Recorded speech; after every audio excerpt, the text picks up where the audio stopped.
जब हजरत नूह अलैहिस्सलाम अल्लाह के हुक्म से कश्ती बना रहे थे, हर रोज एक बूढ़ी मोमिना औरत अपनी एक छोटी सी गठरी उठाकर उनके पास आती। वो कहती, ए अल्लाह के नबी, कश्ती कब रवाना होगी? नूह अलैहिस्सलाम मुस्कुराकर फरमाते, अभी देर है, वक्त आने दो। वो औरत वहीं बैठी रहती, पूरा दिन इंतजार करती और फिर शाम होते ही वापस चली जाती। ये सिलसिला कई दिनों तक चलता रहा। एक दिन हजरत नूह अलैहिस्सलाम ने उस बूढ़ी औरत से कहा, ए बूढ़ी अम्मा, जब जाने का वक्त आएगा तुझे बता दिया जाएगा। वो औरत सर झुकाकर चल दी, लेकिन दिल में ये यकीन लेकर बैठ गई कि जब कश्ती चलेगी नबी मुझे जरूर बुलाएंगे। वक्त गुजरता गया, फिर अल्लाह का अजाब आ गया। जमीन पर बारिश का तूफान आया, पानी हर तरफ फैल गया और नूह अलैहिस्सलाम की कश्ती रवाना हो गई। लेकिन नूह अलैहिस्सलाम उस औरत को बुलाना भूल गए। एक नबी से भूल? जी हाँ, ज़ाहिरी तौर पर ऐसा ही हुआ। तूफान थम गया, समुंदर की लहरें रुक गईं। कुछ वक्त बाद हजरत नूह अलैहिस्सलाम के दिल में आया कि चलकर उस शहर को देखा जाए जहाँ से सब कुछ शुरू हुआ था। वो अपनी कश्ती से उतरे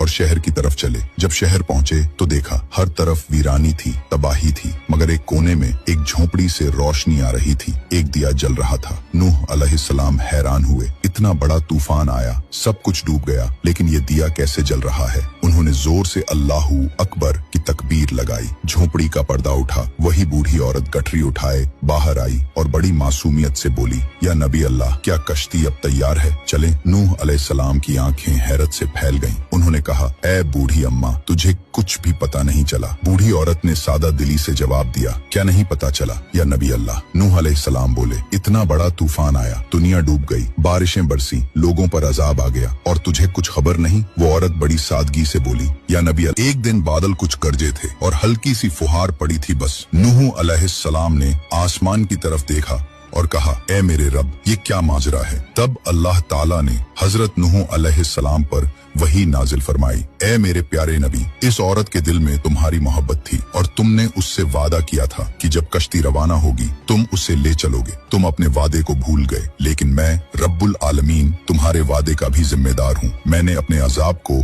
उस तक पहुंचने ही नहीं दिया, उसे एहसास तक नहीं हुआ कि कैसा अजाब आया और चला भी गया। इमाम सज्जाद अलैहिस्सलाम ने जब ये वाकया बयान किया तो अपने पास बैठे मोमिनों से फरमाया, ए मोमिनों, इस हदीस को क़यामत तक के मोमिनों तक पहुंचाना तुम पर वाजिब है। उन्हें बता दो, जो हमसे मोहब्बत करेगा क़यामत का अजाब जरूर आएगा, लेकिन जिस तरह उस मोमिन औरत को पता नहीं चला, हमारे मोमिनों को भी एहसास नहीं होगा कि कब क़यामत आई और कब गुजर गई। सबक थे, अल्लाह ताला अपने नेक बंदों की मोहब्बत का बदला कभी जाया नहीं करता। एक सच्चे मोमिन का अल्लाह और उसके नबी से जो दिल का रिश्ता होता है वो उसे अजाब से भी बचा लेता है।